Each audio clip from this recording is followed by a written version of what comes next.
Hello friend, good morning. સ્વાગત છે એક મસ્ત મજાના બ્લોગમાં. કેમ છો? હોપ કે તમે મજામાં હશો. તો ભાઈ સવારમાં હું થઈ ગઈ છું તૈયાર. મતલબ કંઈ જવાનું તો નથી, પણ રેગ્યુલર તૈયાર થતો એમ તૈયાર થાઉં છું. અને ઉનાળો આવ્યો એટલે હવે હેરસ્ટાઈલ ચેન્જ થઈ જાય.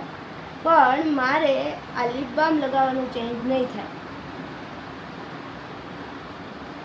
લિપ બામ તો ડેઈલી લગાવવી જ પડે. એટલે હું વેસેલિનવાળાની લિપ બામ યુઝ કરું છું. તો અત્યારે ભાઈ ઉનાળામાં મારે જરૂર પડે છે એટલે યુઝ કરવી પડે છે. અને હવે આપણે ટ્યુશનનો ટાઈમ થઈ ગયો છે, ફટાફટ નીચે જઈએ. અને હેરસ્ટાઈલ થોડું ચેન્જ થઈ ગઈ છે આપણી. થોડીક હજી પિનને એવું નાખવું છે, પણ નીચે છે પિનને એવું. ચાલો નીચે જઈએ અને ટ્યુશન કરાવીએ. તો આજે ભાઈ ઘણા દિવસે સેથો અને ચાંદલો કર્યો છે. તો આ લુક મને કંઈક અલગ જ હવે લાગે છે, કેમ કે ઘણા દિવસથી કરતી નથી ને એટલા માટે. અને બીજું એ કે મેં હજી કાનમાં બુટ્ટીને એવું કંઈ નથી પહેર્યું, કેમ કે વોટર પાર્કમાં ગયા હતા એટલા માટે બુટ્ટીને એવું કાંઈ પહેર્યું જ નહોતું. કેમ કે હું કાઢીને જ કહી દઉં, ત્યાં જઈને આ બધું આપણા બધા શરીરના અંગો એકદમ આમ લૂઝ થઈ જાય, નરમ થઈ જાય અને ખોવાઈ જાય. એને કરતાં તો બેટર છે કંઈ પહેરીએ જ નહીં. ત્યાં ક્યાં કોઈને જોવા આવવાનું હતું આપણને, તો એટલા માટે મેં કંઈ પહેર્યું નહોતું. એટલે હજી કાલનો દિવસે આખો જતો રહ્યો. હવે આજે એવી ઈચ્છા છે કે હમણાં આપણે જે રેગ્યુલર યુઝ કરીએ છીએ, ઇયરિંગ્સ પહેરીએ છીએ, પહેરી લો અને પછી કામ આગળના કરીએ. તો ટ્યુશન ચાલુ છે અને હવે બધાને જે અધર સબ્જેક્ટ હોય જેવા કે હિન્દી, સામાન્ય જ્ઞાન, કોમ્પ્યુટર, આ બધાનું રિવિઝન બાકી છે. અને આ બધાનું જે આપણે કહીએ ને એસાઇનમેન્ટ રિવિઝન કરવાનું, તો એ અત્યારે છોકરાઓ કરે છે. તો હવે કાંઈ એટલું બધું ખાસ તૈયારીમાં હોતું નથી. અને જ્યારે પણ પરીક્ષા આવશે એટલે ફૂલ આમ પ્રિપરેશન ચાલુ થઈ જાય. અત્યારે તો છોકરાઓને લખવા આપીએ એટલે છોકરાઓ લખે અને આપણે તૈયારી પૂછવાનું, ચેક કરવાનું અને જવાબ પૂછવાના, એ રીતે બધું ચાલુ છે. અહીંયા મારું ટ્યુશન ચાલુ છે અને સામેની સાઈડ મમ્મીના ક્લાસના છોકરાઓ પણ બસ એ જ છે. અધર સબ્જેક્ટ જે બધા બાકી હોય એ અત્યારે ચાલુ છે રિવિઝન કરવાનું. અત્યારે નાસ્તામાં છે ટેટી અને સાથે મેં બનાવ્યું છે ચીકુ ફ્લેવર આઈસ્ક્રીમ. તો હું તમને મારો આઈસ્ક્રીમ બનાવેલો બતાવી દઉં. તો સવારમાં ખોલીને મેં જોયું એકદમ સરસ રીતે જામી ગયો હતો. તો અત્યારે આપણે ખોલી નાખીએ આઈસ્ક્રીમ. જો મસ્ત જામી ગયો છે. 5 મિનિટ બહાર રહેવા દઈએ એટલે થોડો એવો નરમ પડી જાય અને પછી આપણે આના વડે કાઢી લઈએ. આઈસ્ક્રીમ થોડુંક ટાઈટ હતું, મતલબ કડક એકદમ હતું, એટલા માટે થોડીક વાર લાગી નીકળતા અને બુક્કા જેવું થઈ ગયું. બાકી જો ભાઈ કેટલું મસ્ત આઈસ્ક્રીમ બન્યું છે, એકદમ ક્રીમી મસ્ત મજાનું ચીકુ ફ્લેવરનું આઈસ્ક્રીમ છે. ચાલો બધા આઈસ્ક્રીમ ખાવા સવારમાં. તો હું ને મમ્મી અત્યારે આવ્યા છીએ ઘઉં માટે રાધે અન્ન ભંડારમાં ઉત્તમનગર. તો આપણે ઘઉં, તુવેર દાળ, ચોખા આનો આપણે અહીંયા લખાવવાના છે. એટલે આપણે ઘરે આવી જાય, પેમેન્ટ કરી દેવાનું, લખાવી લેવાના. તો દર વર્ષે અમે અહીંયાથી જ લઈએ છીએ. 1-2 વાર પપ્પા જોઈ આવ્યા હોય પછી કહે કે આ નંબરના ને આ નામના ઘઉં લેવાના, આપણે આવીને જોઈને ઓર્ડર આપી દેવાનો. તો હું ને મમ્મી અત્યારે ઓર્ડર આપવા માટે આવ્યા છીએ. અને આજે ભાઈ ઘઉં વહેલા આ વખતે લેવાઈ જવાના છે. તો ઘઉં લેવાનું એક જ કારણ છે, કેમ કે વરસાદ. તો આજે અમારા ઘરે બન્યો છે તીખો મઠ્ઠો. તો જો ભાઈ જોતાં તેવું લાગે ને તીખો મઠ્ઠો ને એની અંદર ડ્રાય ફ્રૂટ એડ કર્યા હોય ને એ ટાઈપનું લાગે છે. કેમ કે ભાઈ આજે ઉત્તપમનો પ્રોગ્રામ છે. તો ઉત્તપમ આ આપણે જે ઢોસાનું બેટર હોય ને, ઢોસાના જ બેટરમાં સ્પેશિયલ આપણે કાચું બધું નાખ્યું છે. ડુંગળી નહીં, ટમેટાં, કેપ્સિકમ, લીલા મરચાં, આદું ભરપૂર નાખવાનું, આદું અને કોબી, ગાજર, આ બધું ઝીણું ઝીણું એકદમ ચોપરમાં કટ કરીને એડ કર્યું છે. અને આપણે પુડલા પાડ કરવાના છે.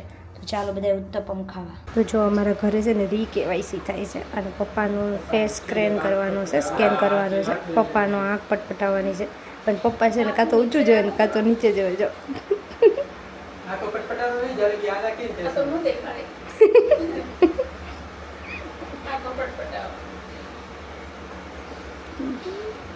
આવી ગયું સક્સેસ. એ તો મમ્મી આવ્યા ને એટલે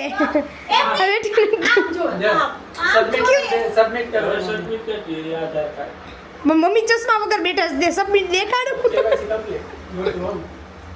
બસ હવે બાટલો આવશે.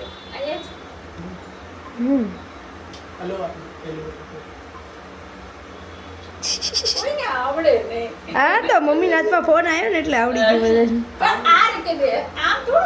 એમ નીચું માથું નહીં, હા માથું નીચું, હા નજર નીચી હતી. મૂકી જા. જો ખીજાણો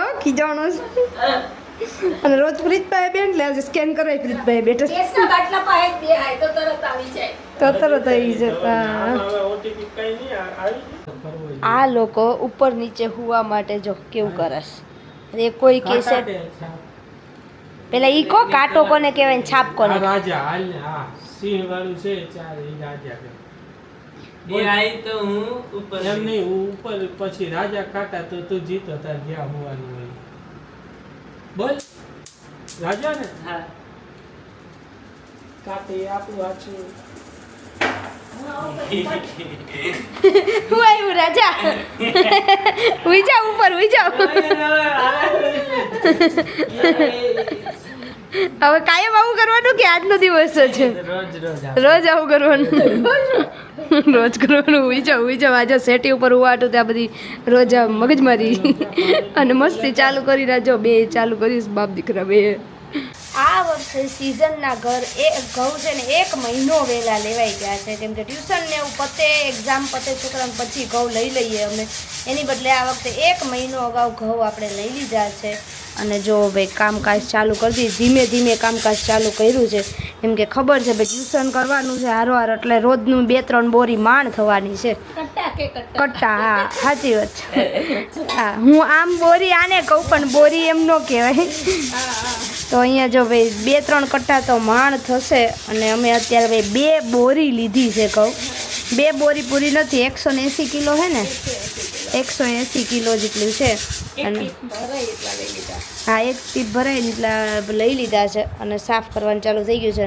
અને હવે જો ઘઉં આવે ને એકદમ ચોખ્ખા, કાંઈ હોય નહીં, એક ખરાબ દાણોય ન હોય, કાકરોય ન હોય અને પૂતળિયાય ન હોય.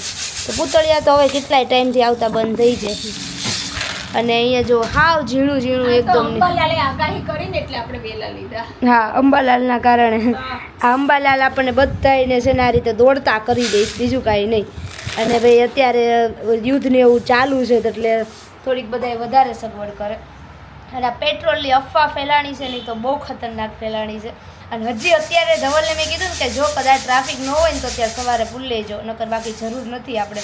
તો કે મેસેજ આવ્યો મારા મને કહે કે અત્યારે ફૂલ ટ્રાફિક છે, ક્યાંય પેટ્રોલ પંપ ખાલી નથી. કે મેં કાંઈ વાંધો નહીં, આપણે જરૂર નથી. આ મેસેજ આવ્યો હતો. તો આ બધી અફવા છે ને સાવ ખોટી છે. આપણે પેટ્રોલનો ડીઝલનો એનો ઉપયોગ માપમાં કરવાનો છે. એટલે જેમ આપણે વેળફતા હતા, મન ફાવે ત્યાં ગાડી લઈને જતા હતા, એ થોડુંક માપમાં રાખીએ તો આપણને શોર્ટેજ ન પડે. એટલા માટે બધી જાહેરાતો કરી હતી. પણ આ બધું હાવ ખોટું છે. મહેરબાની કરીને છે ને આવી અફવાઓ ન ફેલાવો અને થોડાક સચેત રહો અને થોડીક સાવધાનીથી થોડુંક બધું આપણે કહીએ ને કરકસરપૂર્વક ઉપયોગ કરવાનો. કોરોનામાં કેમ આપણે કરકસરપૂર્વક બધું ખાવા પીવાનું, દૂધનું ને એનું બધું ઉપયોગ કરતા હતા. મળતું નહોતું તોય સગવડ થતી હતી, તોય આપણે એમ કહીએ ભાઈ થોડુંક માપમાં ઉપયોગ કરીએ તો દૂધ 1 દિન અને 2 દિવસ ચાલે એમ. તો એ રીતે જેમ કરતા હતા ને એમ જ પેટ્રોલ ડીઝલમાં ખાલી એમ મોદીજીએ કીધેલું છે કે થોડુંક કરકસરપૂર્વક ઉપયોગ કરો. ત્યાં તો પબ્લિકે લઈ જ લીધું માથે કે ભાઈ આપણે પેટ્રોલ પુરાઈ લઈએ ને સગવડ કરી લઈએ. પેટ્રોલ ખૂટવાનું જ નથી આપણે, પણ છતાંય હવે આવું ચાલે છે તો પબ્લિકને કોઈ પહોંચી ન વળે. પણ હવે બધું જાહેર એવું કર્યું છે કે ભાઈ ક્યાંય કોઈ પ્રકારની શોર્ટેજ નથી પડી, ક્યાંય પેટ્રોલ ખલાસ નથી થઈ ગયા. 1-2 પેટ્રોલ પંપે ખાલી પેટ્રોલ ખલાસ થઈ ગયું હતું અને એને સપ્લાયની લાઇન હોય જ્યાંથી એ સપ્લાય થતું હોય એ લાઇનમાં કંઈક પ્રોબ્લેમ આવી હતી, એટલા માટે એ પેટ્રોલ પંપ બંધ થયું હતું, ત્યાં પેટ્રોલ ખતમ થઈ ગયું હતું. બાકી કોઈ પ્રકારની તકલીફ નથી. એટલે કોઈ દોડાદોડી કરીને આપણો ટાઈમ વેસ્ટ કરવાનો, લાઇનમાં ઊભું રહેવાનું, એ ગરમી ખાવાની અને સામે આપણે પેટ્રોલ પંપવાળાને એટલા હેરાન કરવાના, આ બધું જ આપણે કાંઈ કરવાની જરૂર નથી. અને એક દિવસ આપણો બગાડીએ, નોકરીના ધંધાનો બધું એમ ખાવા પીવાના લીધે બધું બગાડીએ, એ એક આપણું નુકસાની. આપણને નુકસાન થવાનું છે, ફાયદો કંઈ થવાનો નથી. એટલા માટે બેટર છે કે આપણે શાંતિથી આપણે જેમ જીવન જીવીએ છીએ એમ જ જીવો, કરકસરપૂર્વક જીવવાનું છે. તો મમ્મીએ અહીંયા છે ને ઘઉંની કોથળીઓ ભરી લીધી છે. 2 કોથળી અત્યારે ઘઉં એણે ચાળી નાખ્યા અને મેં અહીંયા રસોઈ બનાવી નાખી. તો રસોઈમાં તો ઘણું બધું બનાવ્યું છે.